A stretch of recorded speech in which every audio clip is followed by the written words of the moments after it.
Ele está no meio de nós. Proclamação do Evangelho de Jesus Cristo segundo Lucas. Glória a vós, Senhor.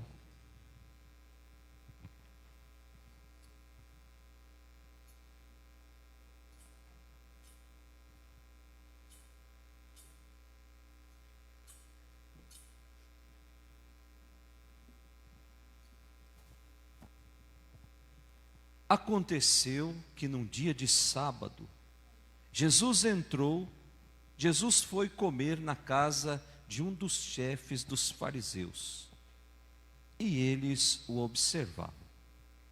Jesus notou como os convidados escolhiam os primeiros lugares. Então contou-lhes uma parábola. Quando tu fores convidado para uma festa de casamento, não ocupes o primeiro lugar. Pode ser que tenha sido convidado alguém mais importante do que tu, e o dono da casa que convidou os dois venha te dizer: dá o lugar a ele. Então tu ficarás envergonhado e irás ocupar o último lugar. Mas quando tu fores convidado, vai sentar-te no último lugar. Assim, quando chegar quem te convidou, te dirá: amigo, vem mais para cima. E isso vai ser uma honra para ti, diante de todos os convidados. Porque quem se eleva será humilhado, e quem se humilha será elevado. E disse também a quem o tinha convidado: quando tu deres um almoço ou um jantar, não convides teus amigos, nem teus irmãos, nem teus parentes, nem teus vizinhos ricos, pois esses poderiam também convidar-te, e isso já seria a tua recompensa. Pelo contrário, quando deres uma festa, convida os pobres, os aleijados, os coxos, os cegos, então tu serás feliz, porque eles não podem retribuir. Tu receberás a recompensa na ressurreição dos justos. Palavra da salvação.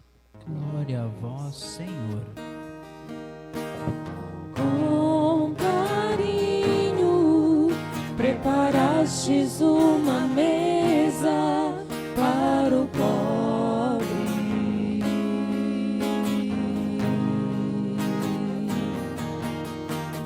Com carinho preparastes uma mesa para o pobre.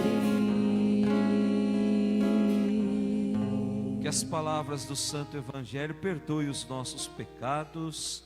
Amém. Podemos sentar.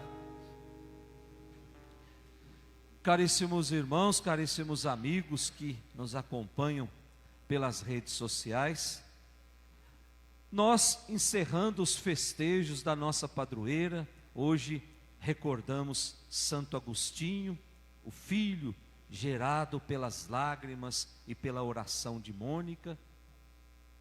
A palavra de Deus, hoje, que nós vamos meditar, que nós vamos refletir, é a palavra que a igreja nos propõe para esse domingo de número 22, 22º domingo do tempo comum. Portanto, as leituras desse final de semana nos convidam a refletir sobre alguns valores que já estão sendo esquecidos pelo mundo. Valores estes tão caros para Mônica e para Agostinho. E nós podemos elencar aqui alguns: a humildade, o amor desinteressado, a gratuidade nas coisas que eu faço. O mundo faz questão de esquecer tudo isso. E a palavra de Deus vem nos convidar a refletir exatamente sobre isso, como sendo caminhos que vão nos garantir a nossa entrada nesse reino tão querido e tão sonhado por Jesus. A primeira leitura que nós ouvimos está aí no nosso jornalzinho, tirada do livro do Eclesiástico, o capítulo 3. O livro do Eclesiástico talvez seja o livro mais novo do Antigo Testamento. Foi escrito 200 anos antes de Jesus nascer. Um livro que foi escrito com vários ditos, vários contos, e nesse trecho esse trecho foi escrito num período em que a Palestina, lá onde Jesus passou grande parte da sua vida, lá onde hoje é a Jordânia, onde é o Israel, onde é o Líbano, aquele território era dominado por um povo chamado Seleucidas. E esse povo era um povo muito manipulado. Quem conquistava a terra sabia que se enviasse esse povo para dominar a terra conquistada, esse povo iria reproduzir tudo que o conquistador queria reproduzir no território conquistado. Então esse povo Seleucida, quando a gente estuda a história de Israel, nós vamos perceber que esse povo era o povo escolhido para dominar os lugares conquistados, e de maneira muito especial conquistado por Alexandre o Grande. E Alexandre o Grande, depois que conquista, depois que envia os Seleucidas, aí ele começa a mexer na cultura e nos valores e na tradição do povo, fazendo com que o povo esqueça tudo e faça opção por essa cultura nova, por valores novos. É aquele período da história que nós estudamos lá no colégio, que nós chamamos de helenismo. O que foi o helenismo, senão essa tentativa de colocar a cultura grega como sendo a melhor cultura do mundo? E quem fizesse opção por essa cultura, era necessário que abandonasse a sua fé, abandonasse a sua cultura, abandonasse as suas tradições. Então essa tentativa, ela foi muito clara, principalmente nessa época em que se conquistava terras. E muitos judeus, eles se encantavam com essa nova proposta. Muitos judeus se encantavam com o brilhantismo da cultura grega e embarcavam nessa canoa furada. Ô gente, é isso que está acontecendo hoje. À noite agora vai passar numa rede de televisão aí a nova proposta de casamento que o mundo quer colocar dentro das nossas famílias, o casamento de 3. Quando eu assisti agora à tarde, eu fiquei escandalizado. Eu pensava que um dia podia chegar no nosso país, mas ia demorar muito. E de repente, está aí um casal lutando para ter mais uma mulher no relacionamento.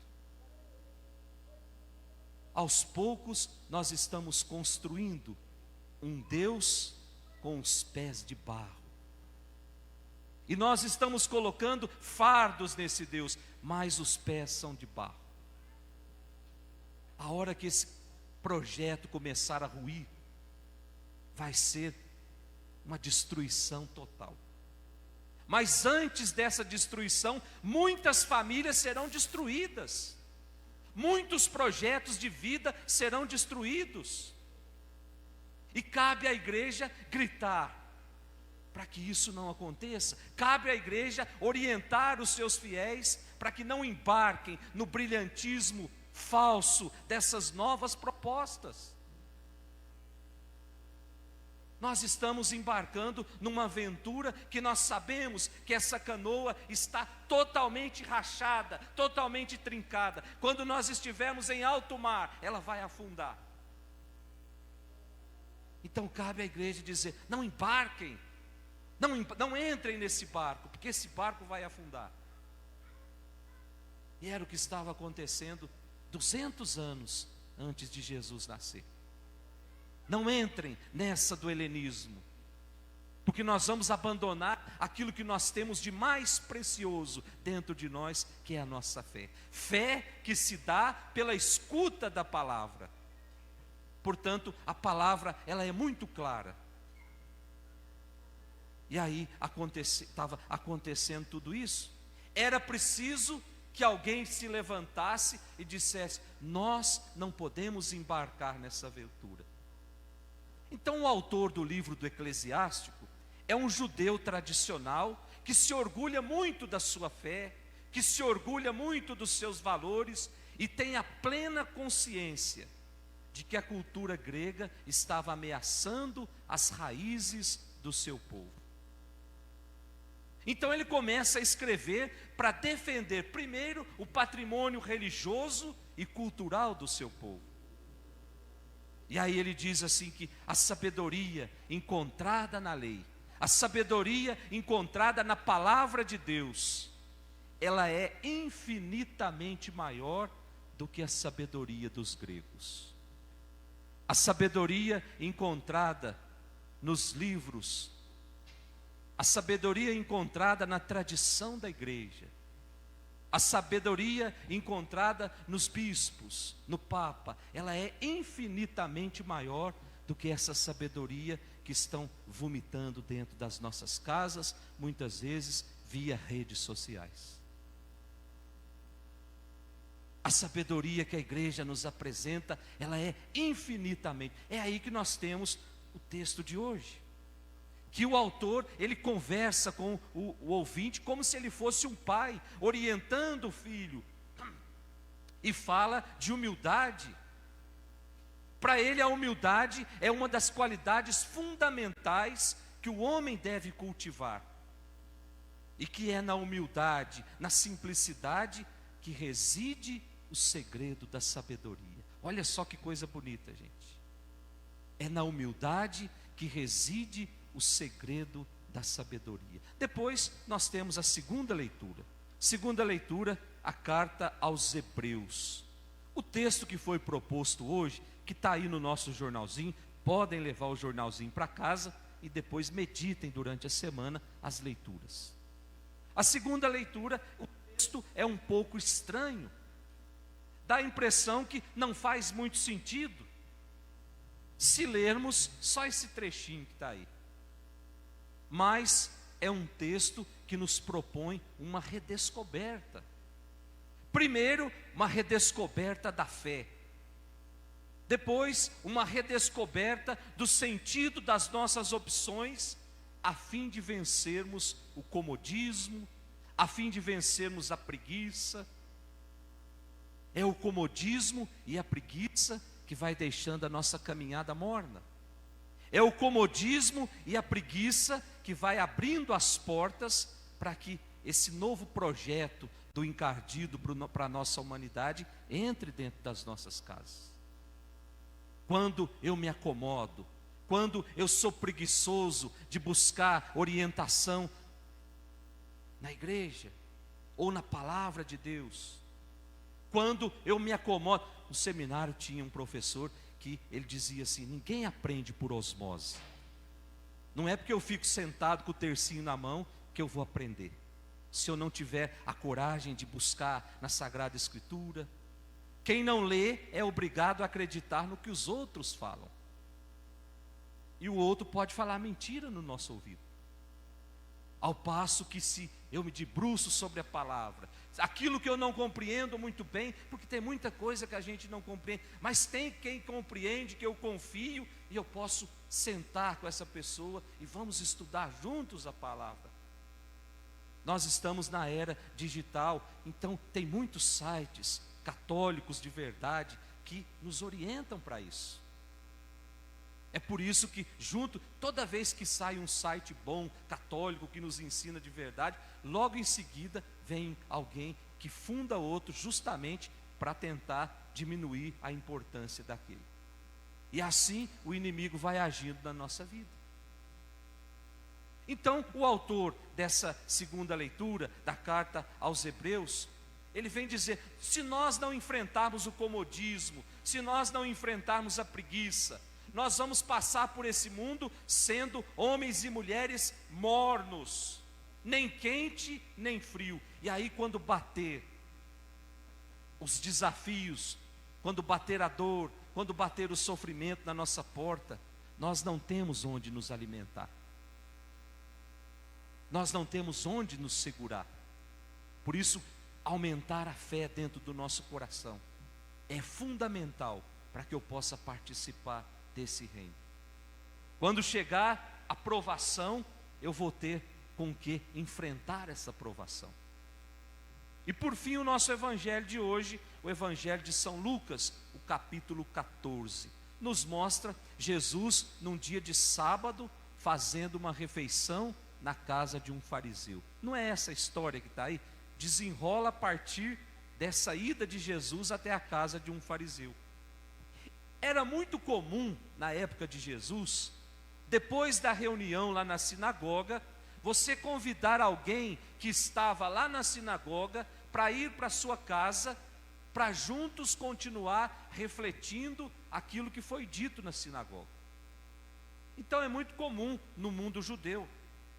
Aí Jesus aproveita esse ambiente de festa, esse ambiente de banquete, para falar do que vai ser a festa no céu, do que vai ser o banquete no céu. Esse banquete do céu, Jesus deixa muito claro que todos somos convidados. Todos nós temos o nosso lugar nesse banquete, mas a credencial para entrar nesse banquete é a humildade. Ser simples, não querer ocupar os primeiros lugares, não querer status, não querer aparecer. E ao mesmo tempo, Jesus denuncia aqueles que conduzem a sua vida dessa forma. Então fica muito claro no evangelho de hoje que o que une uma comunidade é a gratuidade, é o amor desinteressado, é a humildade. Mas atenção, gente, ser humilde não é ser bobo. Muitas vezes a gente confunde. A pessoa é humilde, a gente pensa que a pessoa é boba, é medíocre. A humildade nos leva a ter plena consciência dos nossos talentos, daquilo que Deus plantou no nosso coração, e fazer esses talentos renderem. Esse é o caminho da humildade. Portanto, humildade é reconhecer que nós não valemos nada, mas, ao mesmo tempo, nós somos portadores de dons. E esses dons têm um valor imensurável dentro de nós. Esses dons têm um valor muito alto dentro de nós. E eu alcanço a plenitude da humildade quando eu coloco esses dons que Deus colocou no meu coração a serviço do outro. Quando eu sou generoso para com o outro.